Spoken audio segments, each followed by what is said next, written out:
Back po sa Family Feud, si Jeff ang unang maglalaro para sa ating Palayok family. Bibigyan ka namin ng 5 questions. Yun din ang aming itatanong mamaya kay Romnick na kasalukuyang nasa loob ng soundproof booth.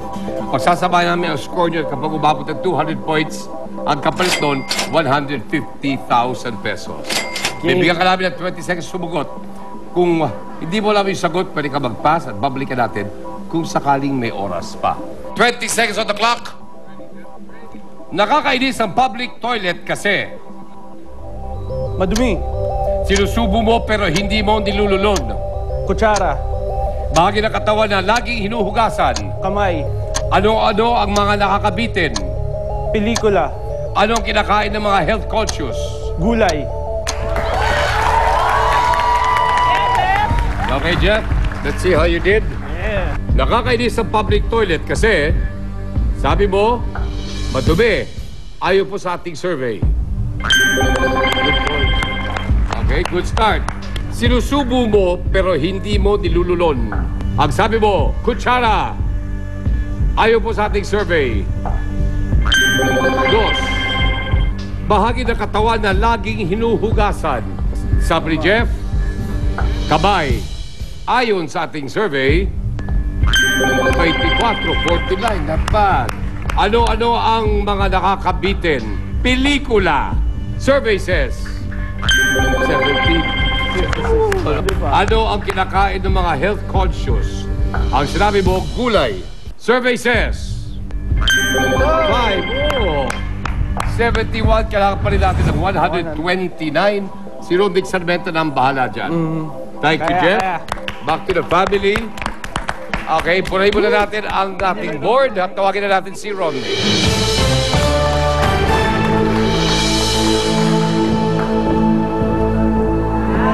Margo, thank you very much.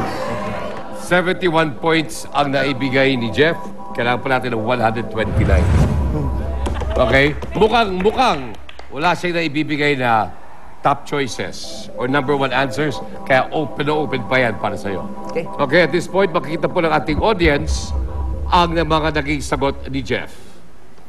25 seconds on the clock. Nag-umpisa lang po ang ating timer pagkatapos ng unang tanong. Nakakainis ang public toilet kasi Panghe. sinusubo mo pero hindi mo nilululon. Lollipop. Bahagi ng katawan na laging hinuhugasan. Kamay. Paa. Ano-ano ang mga nakakabitin? Soap operas. Ano ang kinakain ng mga health conscious? Gulay. Frutas. Frutas. Pumasok ba yung prutas? Hindi pumasok? Hindi. Okay. 129 ang kailangan natin. Okay. Nakakainis ang public toilet kasi ang sinagot ni Romnick, mapanghe. By the way, number 1 answer. Mapanghe, survey says. Sinusubo mo pero hindi mo nilululon. Ang sinabi mo, lollipop. By the way, number 1 answer. Survey says.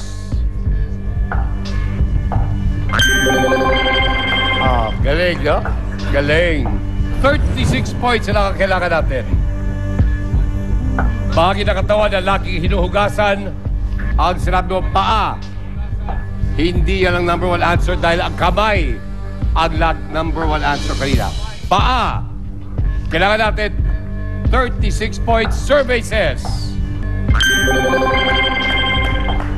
28. Ano-ano ang mga nakakabitin? Sabi Romnick, soap opera. Ayokong guluhin pa ang buhay mo. Kaya lang doon sa panglimang tanong, hindi pumasok o inabutan tayo ng oras doon sa pagkain ng mga health conscious.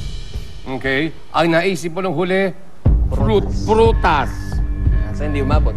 Which, by the way, was the number 1 answer.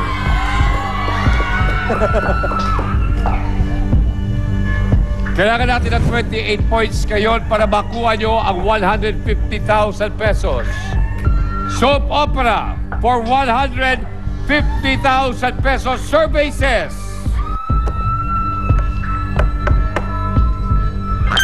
Oh! Magkano yung ating fruits? Ilang points yon? 32. Wow! Kung nakuha lang yung prutas, inyo na dapat ang 150,000 pesos. By the way, ano-ano mga nakakabitin ayon po sa ating survey? Answer is sex. Huwag nyo na talungin. Tama na yan. Tama na yan. Okay? Anyway, welcome back ang ating Sandok family.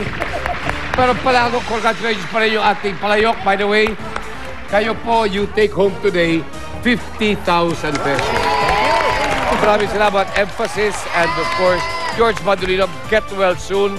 Gusto namin pasalamatan mula sa Malabon City, ang ating studio audience mula sa Barangay Ibaba. Mga kaibigan, at iwanan ho namin kayo with isang mensahe. Ang pamilyang sabay-sabay nagdala ng kanin sa picnic ay hindi po nagkaintindihan. Okay? Edo Manzano po, dito sa Family Feud. We'll see you again tomorrow. Maraming salamat po.